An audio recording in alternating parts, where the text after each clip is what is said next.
Have you ever wondered why some presentations leave a lasting impact, compelling you to action, while others fade from memory almost immediately? The secret might not lie in the content, but in the emotional connection and the trust you instill. So let's talk about how to engage hearts before minds, ensuring your message doesn't just reach your audience, but moves them. Emotion plus trust equals decision. The late Zig Ziglar used to say, people buy on emotion and justify on logic. It's true, and it's exactly the same when you're going to present to your CMO. My whole worldview changed when I understood that emotions and feelings are two different things. We only have 8 emotions, and they are physical and happen unconsciously. We have hundreds of feelings that are conscious, and it's our modern brain, our cerebral cortex, that is interpreting physical manifestations of an emotion in the body. Think of the emotions as the primary colours, and the feelings are the multitude of colours you can get from mixing the emotions. Emotions come first. When you walk into that room to present, many things can be happening unconsciously. How you are dressed, how they see you and know you. Maybe your CMO has had a bad day or a bad meeting earlier. Maybe they already feel that you're going to pitch for more budget and feel protective. This is why we want to focus on moving the emotion in the room to a positive one.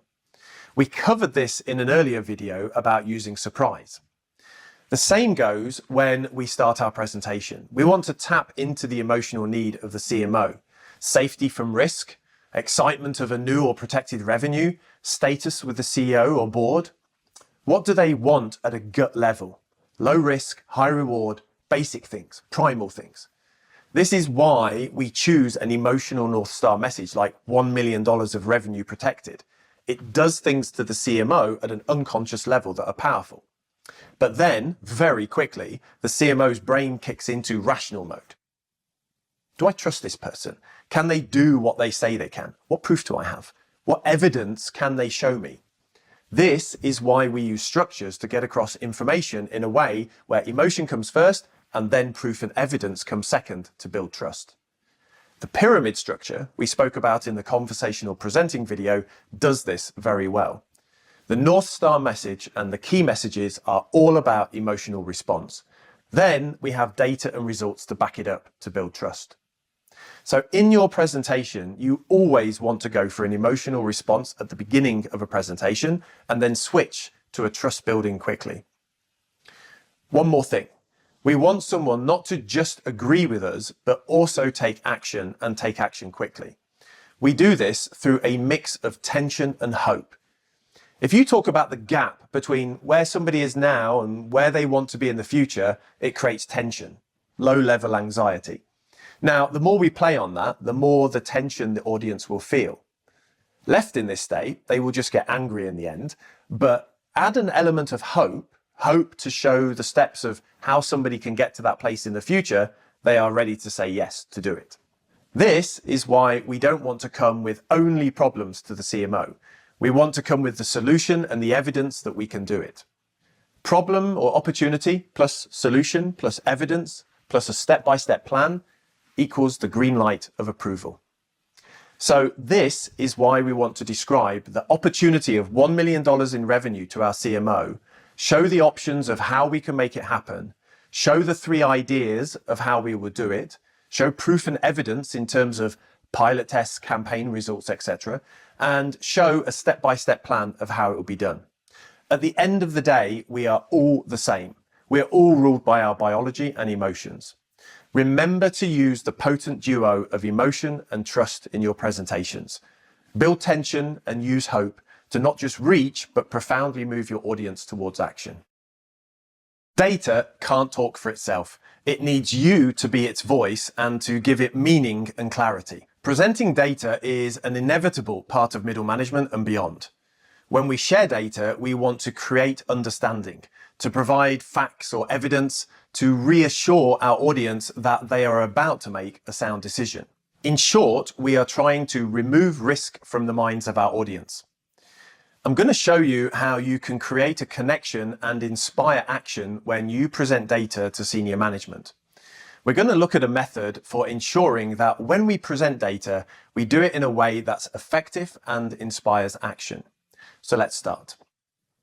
The most important thing to know is that our only job when presenting data is to reveal the meaning for our audience. That's it. We want to create clarity as fast as we can.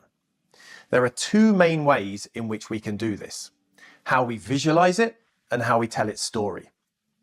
Let's take an example of a chart where we want to show the impact of customer testimonials on our ad spend, which is one of our key messages.